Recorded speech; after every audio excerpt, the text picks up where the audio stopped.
So, good morning mga kawaray. So, update ko lang kayo. So, nag-company kasi ako ngayon maagang maaga. So, mga pinasok na naman ng mga magnanakaw yung ano ko. Ay, hindi pinasok. Ninakawan na naman ako. Ninakawan na naman ako dito sa bahay. So, ayan dito. Ayan, then ito yung butas na yan. Ayan. Medyo butas-butas na kasi yung ano ko, yung bubong ko eh. Kaya, pero maliit lang yan eh. Pinalaki ng ano, kinalkal ng bata, yung anak dito ng may-ari, yung kapitbahay ko sa likod. So, kinalkal niya. So, naabot niya ngayon yung ano, naabot niya itong ilaw. Tapos yung iba kong damit at saka short dyan, inano na niya, sinungkit na nila.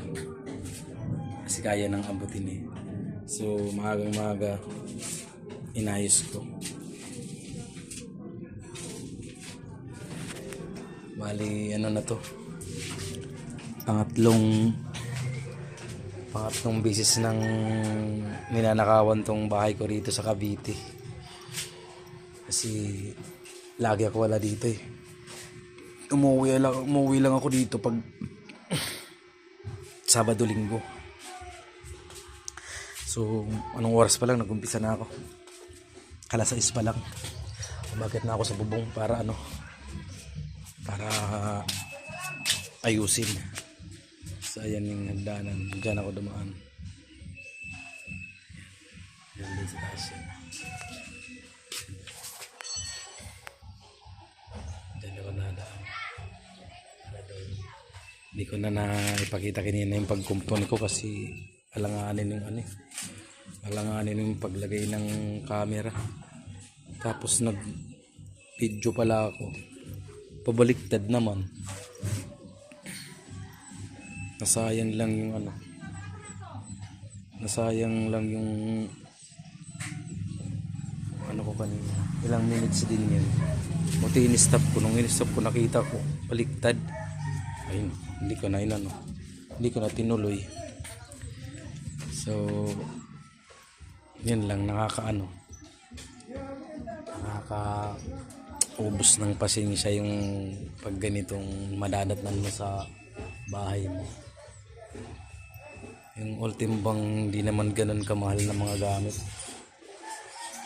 inaano ng mga kawatan na to eh. Mga walang magawa lang na ano eh. Mga ano na talaga eh, sadya na talaga na ganun yung ano gawain.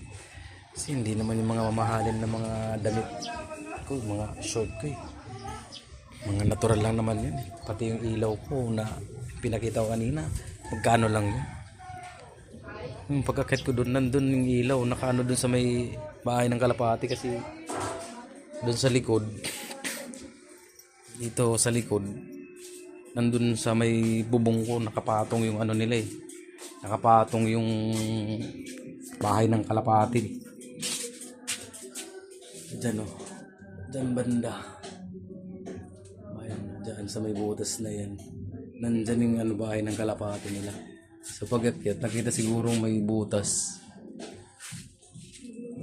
Eh, may marupok na yung yero na yun eh. Yun. Tinuklap hanggang sa kaya na kasing abutin yung ano ko, yung mga nakasampay, pati yung ilaw na yan. Kinuha na. Yung ilaw, magkano lang yun?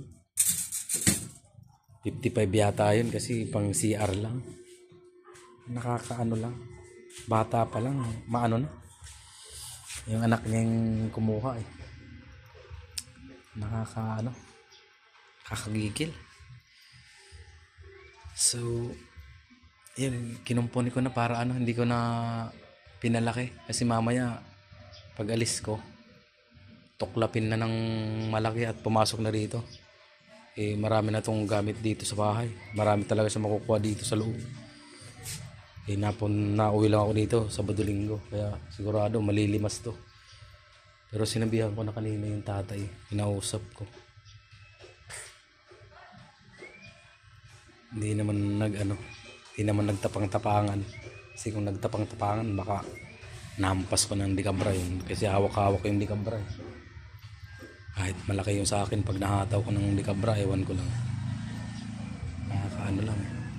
Pero hindi naman hindi naman nagtapang-tapangan nung kinausap ko. Pasensya na ng pasensya.